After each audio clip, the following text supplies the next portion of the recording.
విద్యార్థి రాష్ట్ర అధ్యక్షులు మరి ఈ రోజు రాష్ట్రంలోని 8 లక్షల మంది విద్యార్థులతోటి ఈ రాష్ట్ర ప్రభుత్వం చెలగాట మారుతా ఉంది.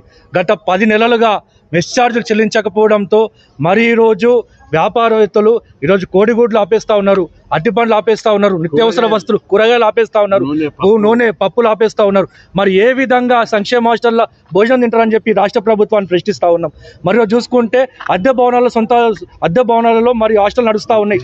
వాళ్ళకి 2 సంవత్సరాల నుంచి అద్దె చెల్లించకపోవడంతో ఓనర్లు ఖాళీ చేయమని వార్డర్లకు వేధిస్తూ ఉన్నారు. మరి ఈరోజు ఎక్కడ దిక్కుచోరని పరిస్థితుల్లో ఈరోజు హాస్టల్ నడుస్తూ ఉన్నాయి.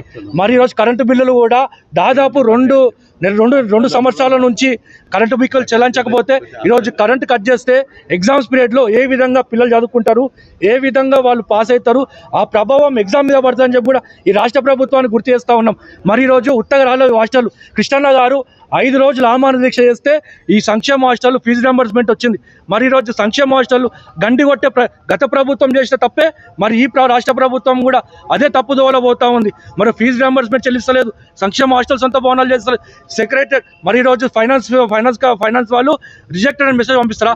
సిగ్గుందా మీకు అని చెప్పి రాష్ట్ర ప్రభుత్వాన్ని ప్రశ్నిస్తూ ఉన్నాం. బిడ్డ కృష్ణన్న గారు శాంతియుతంగా చేయాలి, ప్రజాస్వామ్యబద్ధంగా చేయాలని చెప్పి ఈరోజు నల్ల కండువాలతోటి ఈరోజు నిరసన చెప్తా ఉన్నాం. బిడ్డ చెప్తున్నాము, సెక్రటరీ కూడా ఈ 290 హాస్టల్ విద్యార్థులను తీసుకొచ్చి బద్దలు కొడతామని చెప్పి కూడా ఈ రాష్ట్ర ప్రభుత్వం హెచ్చరిస్తా ఉన్నాం. బిడ్డ మీరు ఏ విధంగా మీటింగ్ పెడతారో చూస్తాం. ఇక్కడ ప్రజావాణి ప్రోగ్రామ్ అవుతుంది కదా, ఆ రోజు మా హాస్టల్ విద్యార్థులు అందరం దాదాపు 2000 మంది పోయి ఒకటే వినతి పత్రం ఇస్తాం. మీరు అన్ని ఎక్కడ పోయినా కూడా నిరసనలు చెప్తాం, ముఖ్యమంత్రి సభలను కూడా అడ్డుకుంటామని చెప్పి హెచ్చరిస్తూ ఉన్నాం. ఎన్నో మిలిటెంట్ పోరాటాల వల్ల ఇక్కడ హాస్టల్స్ ఉన్నాయి, ఏ దేశం లేవు, ఎక్కడ రాష్ట్రంలో లేవు. పెట్టిన ప్రభుత్వం ఏది? కాంగ్రెస్ ప్రభుత్వం అప్పుడు కృష్ణ పోరాటం చేసి పెట్టించిండు.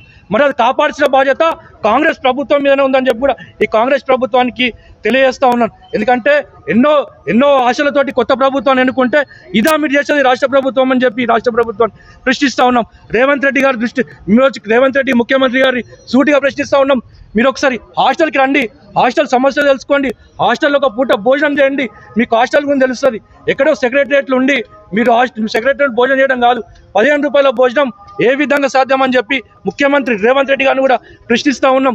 మాకు ఈరోజు తక్షణమే హాస్టల్ మెస్ ఛార్జీలు చెల్లించకపోతే మాత్రం తీవ్ర పరిణామాలు ఉంటాయి, దానికి ప్రభుత్వమే బాధ్యత వహించాలని చెప్పి డిమాండ్ చేస్తాం.